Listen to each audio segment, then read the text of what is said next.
tout savoir sur la psychologie derrière la prise de poids. Si tu t'es déjà demandé si le déficit calorique et faire du cardio étaient suffisants ou étaient simplement les deux meilleures manières de perdre du poids, tu t'es trompé et je vais te dire pourquoi dans cette vidéo. Donc c'est tout dans ton intérêt de le regarder jusqu'à la fin. Et avant qu'on commence également, n'oublie pas de liker, commenter, partager cette vidéo. Et si tu aimes ce magnifique maillot de la Côte d'Ivoire floqué 3 étoiles, oui, si tu ne respectes pas tes parents à la maison, il faut respecter nos 3 étoiles. Nous allons commencer par remettre l'église au centre du village. Et oui, dans la vidéo précédente, j'avais dit les bois sacrés. Et il y a un de mes abonnés qui m'a rectifié en disant que le vrai terme c'était l'église.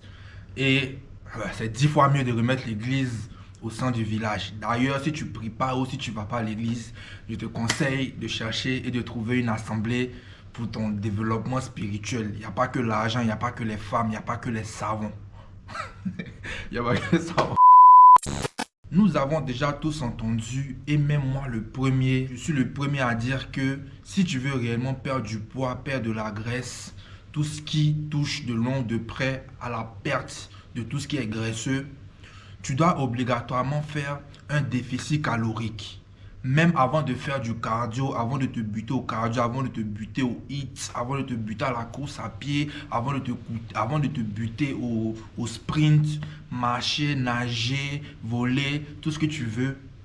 J'étais toujours le premier à dire que tu dois être en déficit calorique et que le déficit calorique représente 80% d'une perte de poids.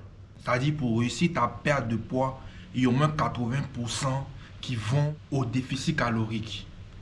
Eh bien, je viens aujourd'hui vous dire que ça, c'est une vérité. Et il y a aussi une autre vérité même qui pour moi va compter le double. Et cette vérité-là, c'est le côté psychologie, le côté mental, le côté discipline et le côté résilience. Et je vais te donner pour cela 3 exemples qui vont étayer mon propos. Le premier exemple qui me concerne directement, c'est que moi, le DV, par exemple, il y a 1 ou 2 ans, ou même 3 ans, je ne me rappelle plus bien, mais je stagnais à monter de 70 à 82 kilos. D'accord? Je voulais prendre 12 kilos et je stagnais au niveau de mon alimentation. J'y arrivais pas. Et ce qui s'est passé, c'est que j'avais envie de manger. Des fois, je me forçais à manger. Des fois, je pouvais monter à 3-4 repas. Je mangeais vraiment beaucoup. Mais j'avais pas cette discipline, j'avais pas cette énergie. Ou même, je dirais, je n'avais pas cette pensée quotidienne de mon objectif. Et je ne pratiquais pas de visualisation positive. Donc, j'avais l'objectif, mais je mangeais pour manger dans l'optique que un jour, je me lève et puis j'atteins les 82 kilos. Et c'est là, je me suis assis comme d'habitude et j'ai remis ma méthode de prise de masse, d'accord, en question. Je me suis remis en question parce que j'aime beaucoup me remettre en question. C'est vrai qu'avant, je ne me remettais pas spécialement en question, mais ça a changé grâce à Dieu. Et donc, je me suis remis en question et puis j'ai compris un truc.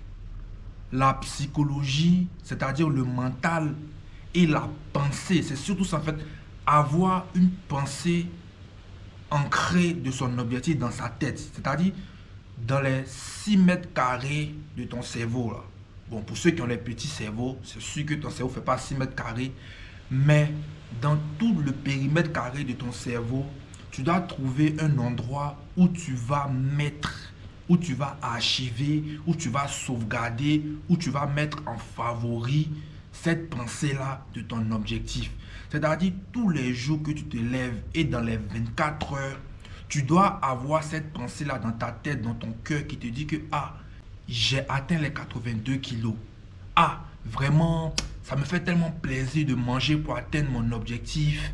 Vraiment, même quand tu te sens genre, j'ai trop mangé, tu dois avoir la pensée de te dire que j'ai pas mangé assez, il y a encore un petit creux, je peux faire encore plus, je peux faire encore plus, d'accord? La visualisation positive que je me vois déjà avec mes 82 kilos, comment je suis plus massif, comment j'ai plus de muscles, comment je suis en train de manger, comment j'ai enchaîné mes 2, 3 assiettes, mes 4, 5 desserts. En fait, tu dois avoir cette pensée-là dans ta tête qui te dit que tu peux le faire, tu le feras et tu l'as déjà fait. Voilà pourquoi la visualisation positive est vraiment un outil puissant, d'accord? Je parle d'ailleurs de ça dans mon e-book et si tu n'as pas encore acheté mon e-book, tu devrais penser à l'acheter parce que c'est pas cher et c'est 10 euros. Tu le trouveras sur mon site, lien dans la description. Voilà, parenthèse fermée. Et donc, quand j'ai commencé à réellement pratiquer la visualisation positive et vraiment avoir cette pensée-là, c'est-à-dire chaque 30 minutes, chaque 1 heure, la pensée-là revient dans ma tête. Ah petit, tu dois manger. Ah petit, tu dois manger, tu dois prendre du poids. Tu as ton objectif de prendre de la masse. Voilà pourquoi tu dois prendre cette masse-là. Voilà pourquoi. En fait, je suis rentré dans une optique où mon objectif n'était pas simplement physique, n'était pas spécialement malléable, tu vois. Le fait de manger, le fait de boire, tout ça c'est physique.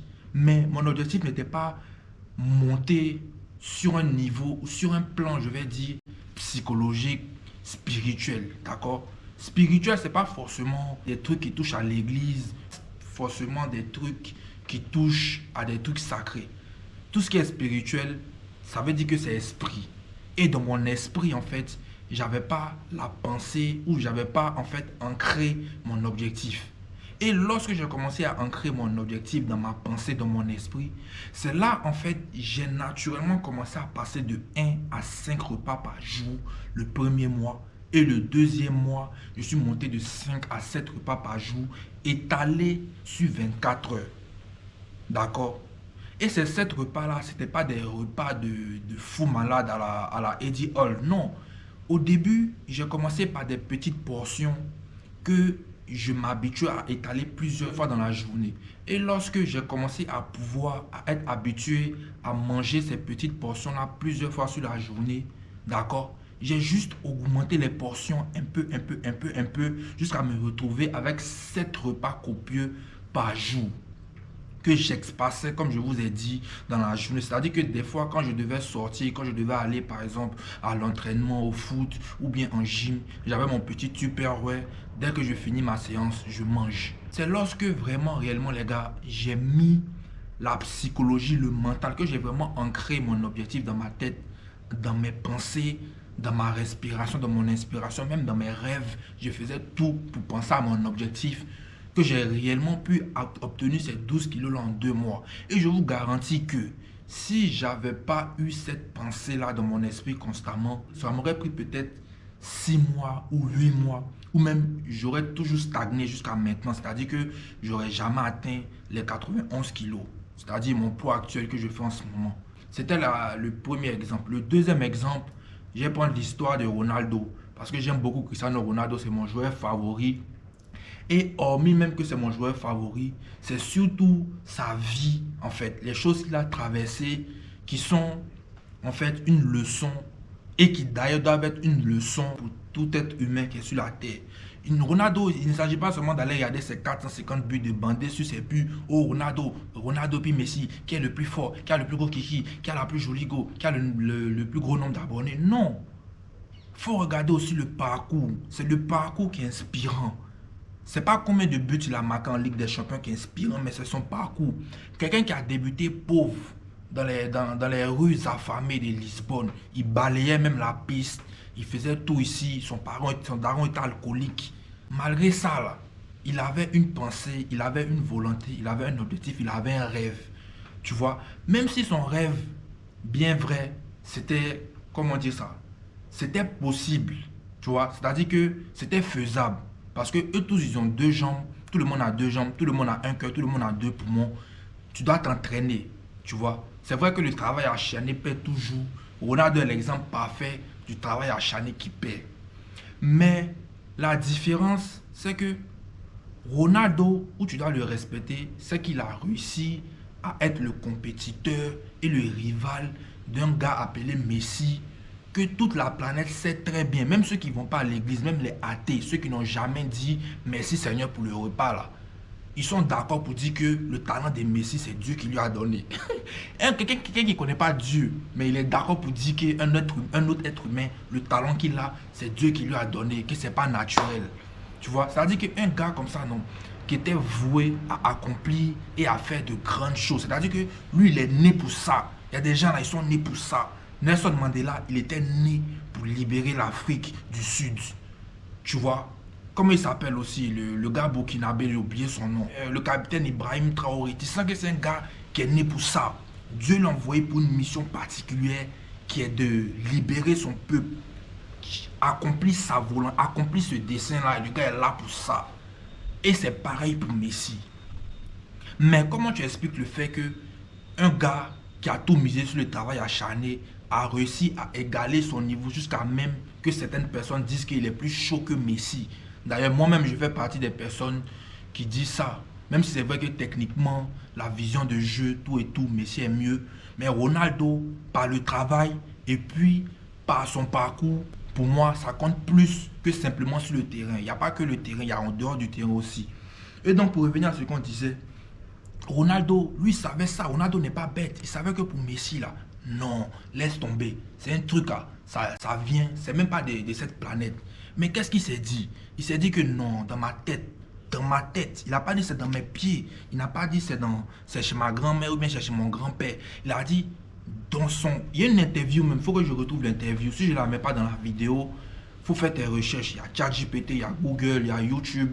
Tu mets Ronaldo qui parle de ça. Même non, même sur va sur son YouTube. Tu vas retrouver la vidéo sur son YouTube. Il disait comme ça que lui, dans sa tête là, ils sont fous.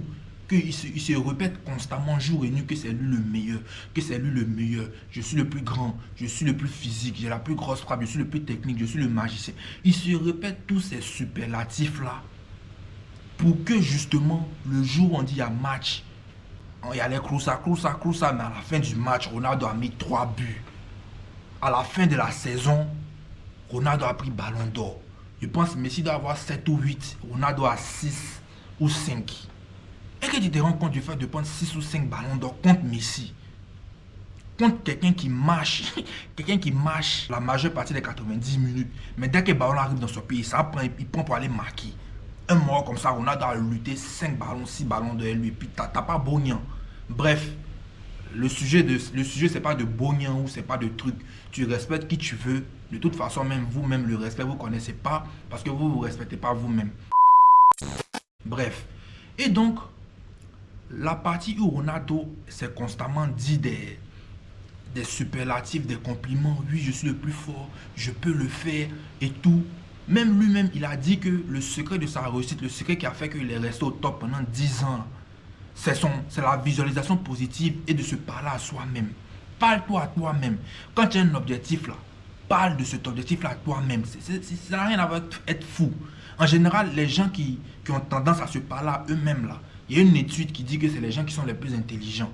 Quelqu'un qui est vraiment très intelligent, les scientifiques, les savants là, on dit qu'ils ont des tics moteurs et cérébraux qui font que ils peuvent et ils aiment avoir des conversations avec eux-mêmes. Donc, aie des conversations avec toi-même.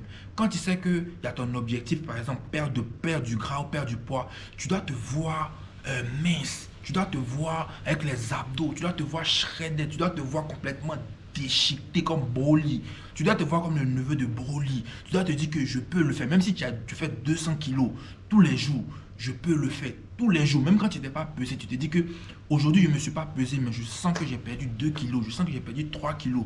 Même si dans le miroir, je ne vois pas. Je sais qu'à l'intérieur de moi, là-bas, mon estomac a perdu 2,5 kg.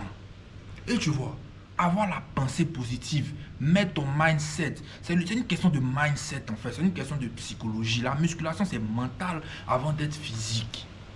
Tu vois, c'est mental avant d'être physique. La régularité là, c'est pas malléable, c'est pas physique, c'est dans la tête. Il n'y a pas un code de triche comme sur GTA pour être régulier. Il n'y a pas un code de triche comme je ne sais pas sur quoi pour être régulier. C'est dans la tête et puis ça, c'est la force mentale, la force psychologique qui fait que tous les jours tu es là, tous les jours tu te réveilles, tous les jours tu penses à ton objectif. Je ne sais pas si vous voyez.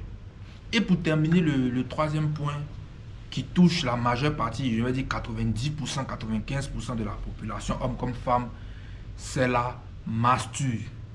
Bon, à ce qui paraît, il y a certains mots qui font que YouTube bloque ou censure ta vidéo ou te shadow ban. Bon, moi-même, il n'y a pas 100 000 abonnés déjà. Donc, l'algorithme n'a aucun intérêt à faire ça, mais on va faire attention quand même.